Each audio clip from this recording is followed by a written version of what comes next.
Death. It's a sort of three-part Bardo. There are three main planes to the middle ground, three main transitions. So today we're going to think about the first plane, or in-between. Or really, it's an in-betweening. It needs a verb and not a noun. Anyway, the first in-betweening we'll concentrate on today is the Chikhai Bardo, the Bardo of the act of dying. The second, the Chonyi, the Bardo of Dharmata, of the essence of reality, is the second one. And in it we have the appearance of the archetypal patterns of mind as peaceful and wrathful Buddha families. Right? Sometimes they're called deities, but they're Buddhas. And what they really are basic archetypal patterns. If you think about the idea of beautiful or positive to ugly and negative, or the image where sometimes in a horror movie a beautiful face will become a screaming skull. There's this idea that the flip side of beauty is ugliness and so on, and the flip side of anger, we'll find, is spacious acceptance. So we'll learn about that, right? But the idea is the same patterns appear to everyone everywhere, out of our control, because they represent the structure of body-mind that's the same everywhere. And though the realities are the same, not necessarily the way we visualize them. And when we think about the process here, we start out with the Chikhai Bardo. You have the moment of death, and then you experience the primary clear light and then the secondary clear light.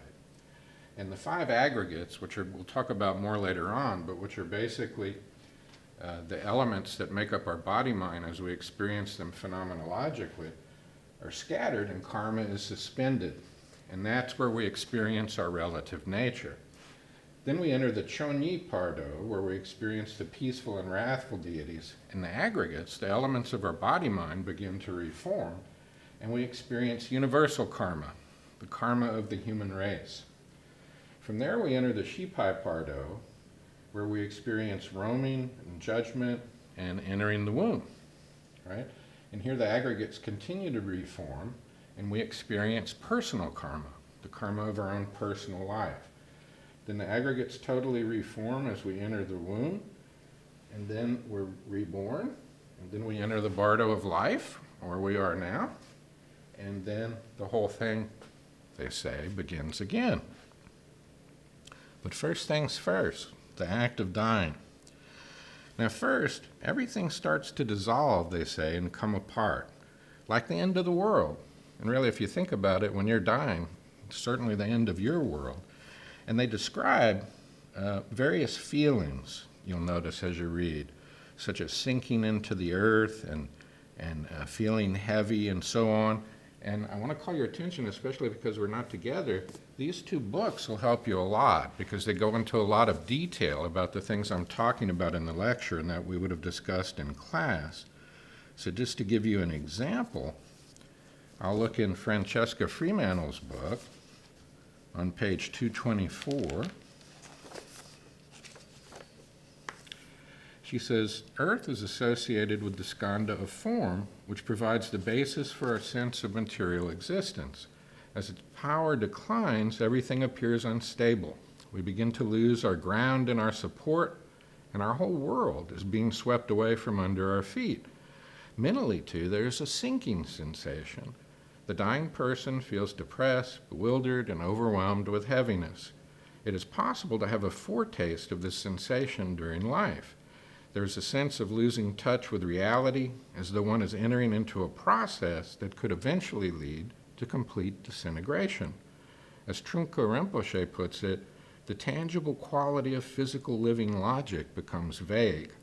All the descriptions of what happens at death are relevant to us here and now, if we look carefully into our experience. Remember I said that in Buddhist philosophy, we're always dying and being reborn. So one way to look at this book is it's not just talking about your actual physical death, though it's doing that too, but it's talking about all the times during your daily life when you go through these transition states. All of them are present. Now, if you think about it, the ideal death in our society is to die in our sleep, unaware and unconscious. He's lucky, we say. He never knew what hit him. We don't want to face it. The ideal is to eliminate conscious pain and uneasiness. Shoot them full of drugs, we say, so they can die peacefully. And by that, we mean unconscious and unaware. But in this philosophy, the ideal death is to be as conscious and aware as you can. Notice in the text,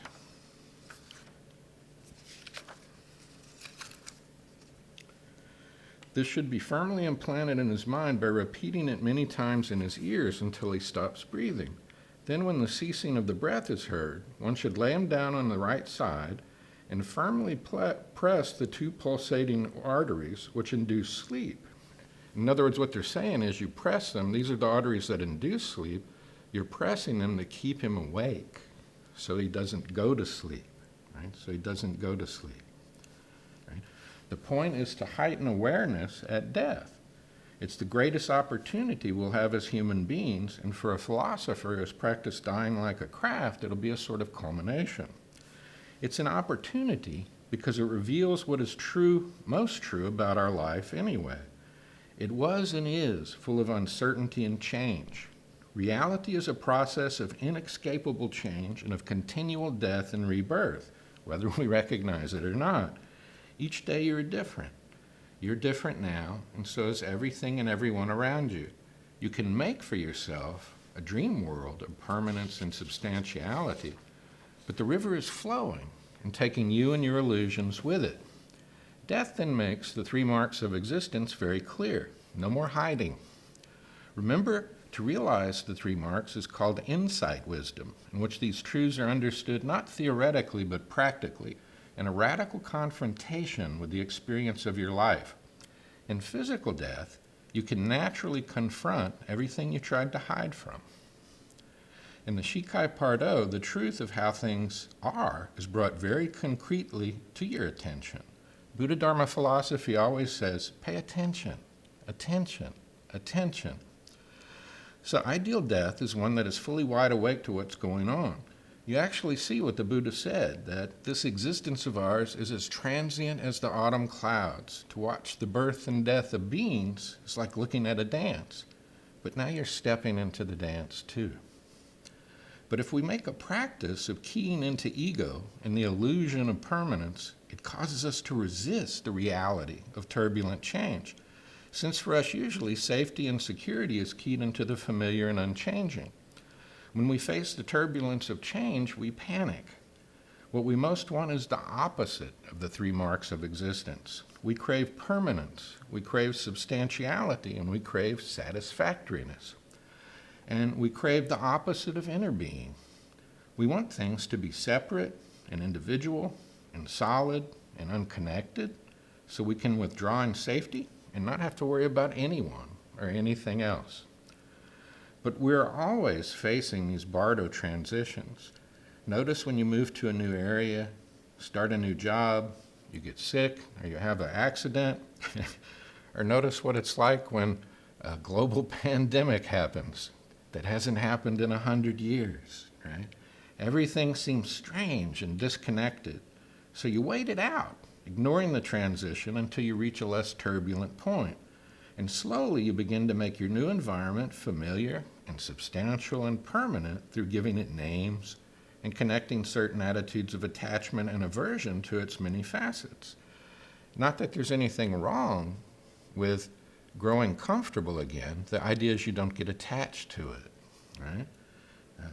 You dream yourself into a place of permanence and security, reinforcing the ego illusion by denying the change, covering over the dukkha, which still continues to echo in your ears and to rumble in your bones.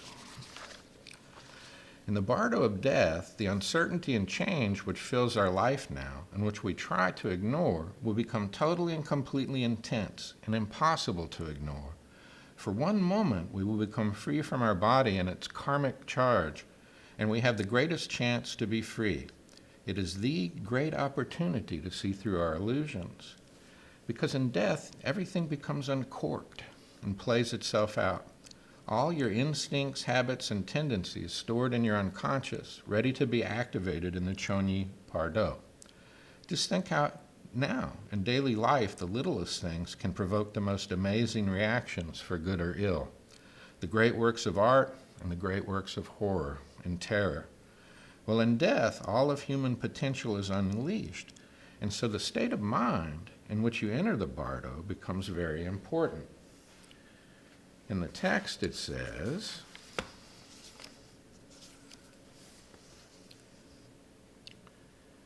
O child of noble family, listen carefully without distraction. There are 6 Bardo states: the Bardo of birth, the Bardo of dreams, the Bardo of meditation, of the moment before death, of the experiencing of reality, and of becoming.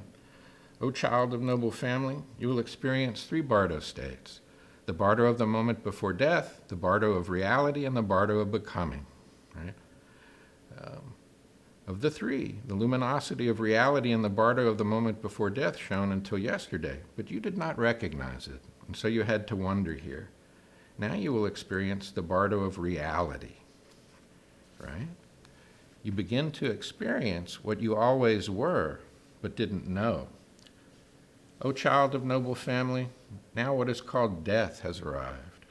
You are not alone in leaving this world. It happens to everyone. So do not feel desire and yearning for this life. Even if you feel desire and yearning, you cannot stay. You can only wander in confusion. Do not desire, do not yearn. And remember, whatever terrifying projections appear in the Bardo of reality, do not forget these words, but go forward, remembering their meaning. The essential point is to recognize with them, to understand that it's the reality of your own mind that you're experiencing it. Now when the Bardo of Dharmata dawns upon me, I will abandon all thoughts of fear and terror. I will recognize whatever appears as my projection, my mind's self-display, and know it to be a vision of the Bardo. Now that I have reached this crucial point, I will not fear the peaceful and wrathful ones, my own projections. So there's a need to practice now, to practice dying like a craft. And notice that the book is addressed to such practitioners. It will often say, as you read in the text, now remember this meditation you did, or remember this practice that you used to do, right? It's speaking to those who have become familiar with the Bardo experience of egolessness and uncertainty, to those who followed a philosophy that is a way of life, and so practice dying like a craft. And so the dying person is to be put in mind of what he or she has previously heard and practiced. And this is called setting face to face, setting the person face to face with the truth, right?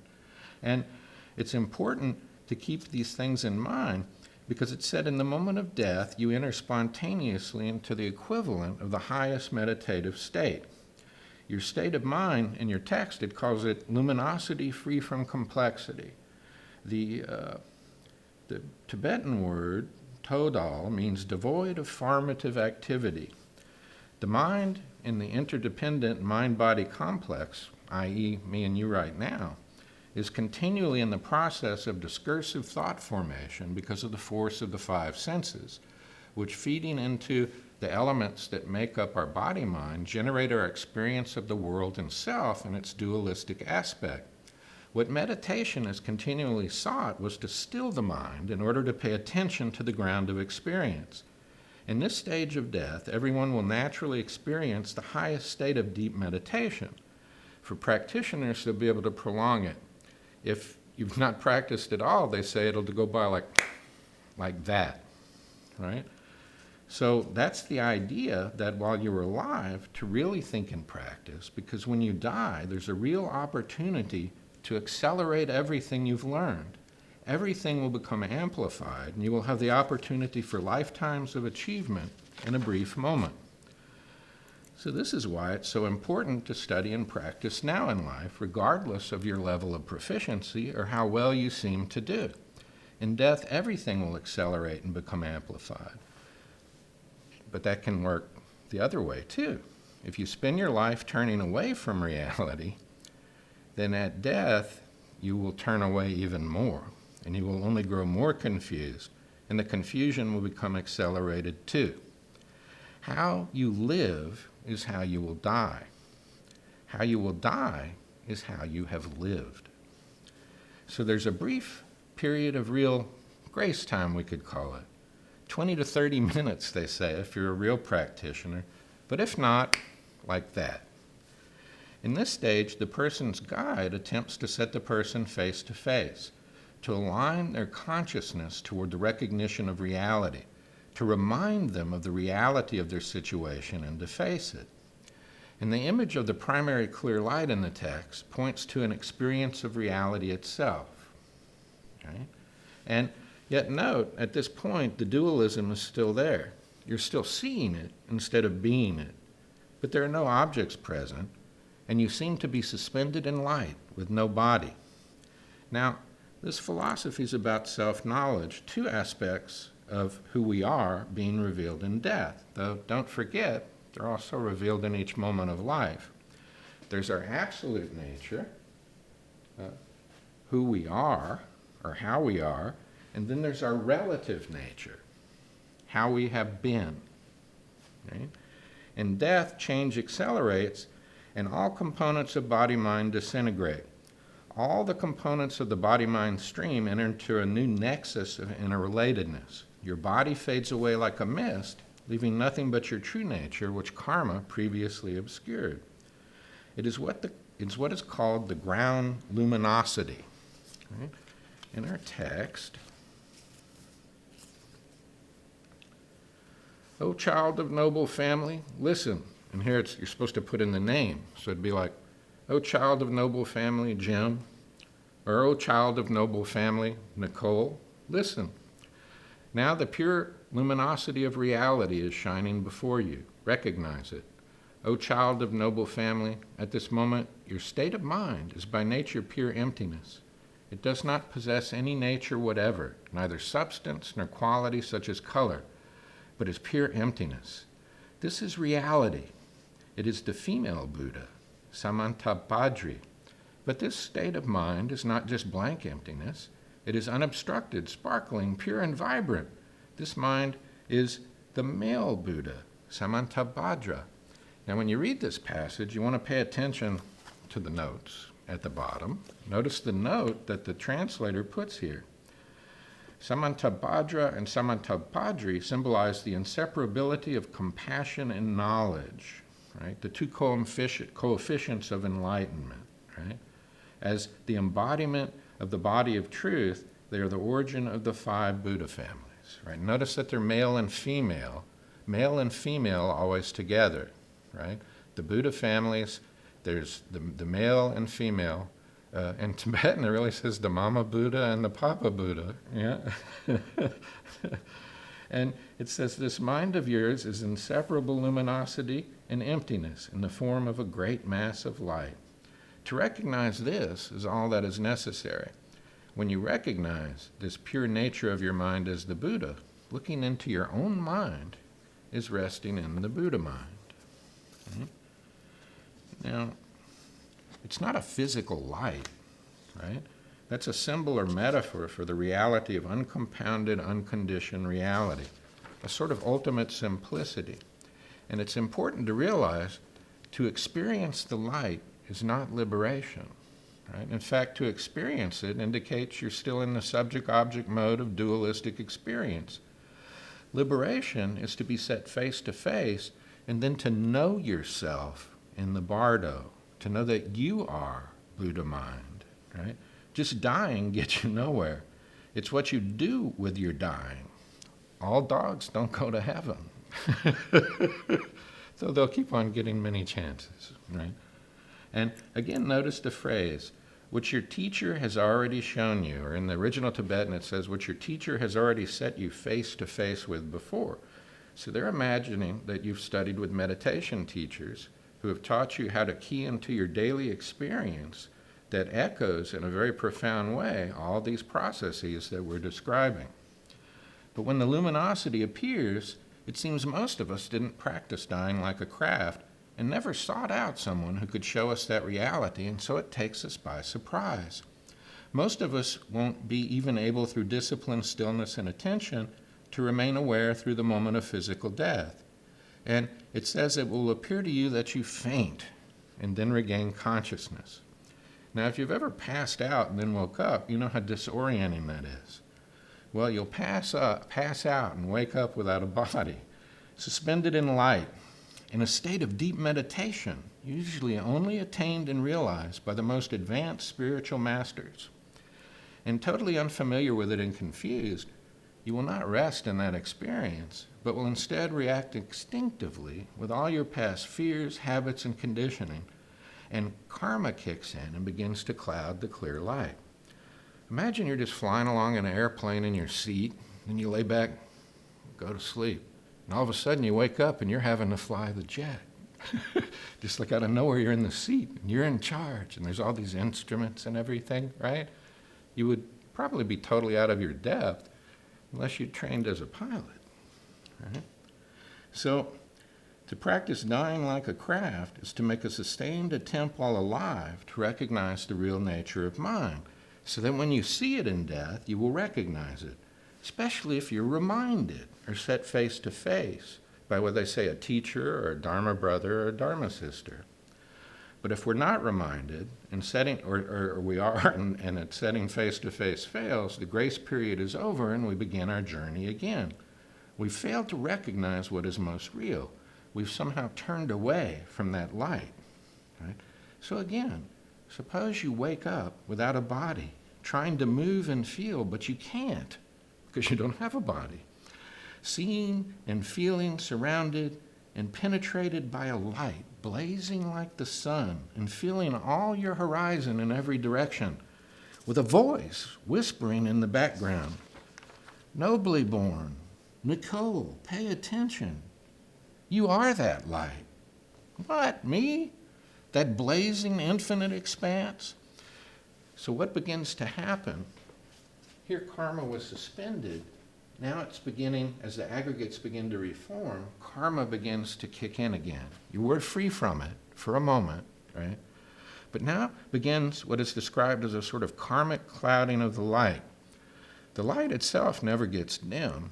Karma comes between you and the light like a cloud obscuring the sun, progressively blocking it from view and making it more difficult to see. And we're probably most clouded now. What people are here with me, there's two of us here, and you, wherever you are. The clouds are thick, but the light is as bright as always. I guess the reality is that we're walking in a kind of three-dimensional stained glass window, but the windows need to be cleaned. Right? But if we don't recognize, then we have now entered the first step of the process leading toward the cycle of rebirth. Now, the key point is recognition is possible at any time in this process. And you'll notice the person in the book, it's like a very optimistic book, and it tickles me because they'll keep on trying, and they'll say, now if you pay attention to this, you'll be liberated.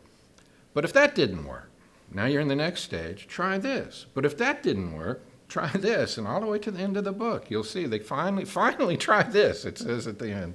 Just do this if you can't do anything else, right? And we'll get there. I'll tell you what that is.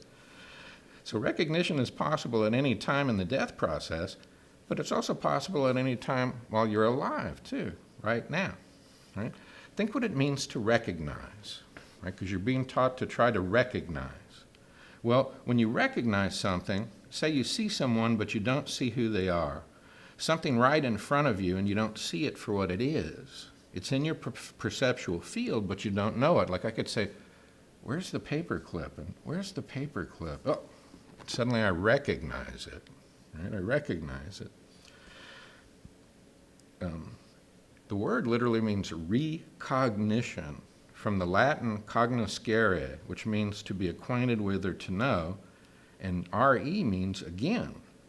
So literally recognizing means re-knowing, knowing again, recognizing, recognition. If these folks are right, we've seen this light countless times before, and in some sense are seeing it right now and don't know it. Recognition is the goal of setting face to face in all three planes of the middle ground. It says, if recognition, then liberation. To recognize is to know yourself in the Bardo and merge with ultimate reality. And everyone has the real grace period, but if you're not prepared, you won't recognize it, and it'll go by very fast. We've all died before, these philosophers say, In fact, we're dying and being reborn every day, countless times, depending on what scale of experience you choose to measure it. Death to rebirth, decade to decade, year to year, month to month, day to day, sleeping to waking up, hour to hour, minute to minute, down to the smallest fleeting moments, always dying and being reborn. And so always we have the opportunity to recognize. Now you could remember dying like you can remember fainting or going to sleep and waking up. But we mostly don't want to remember the ultimate terror of waking up without a body, most of us. So waking up that way seems a fundamental new experience and a very disturbing one. No hand, no eyes, no ears. Very distracting. And this persistent voice in the background. Nobly born.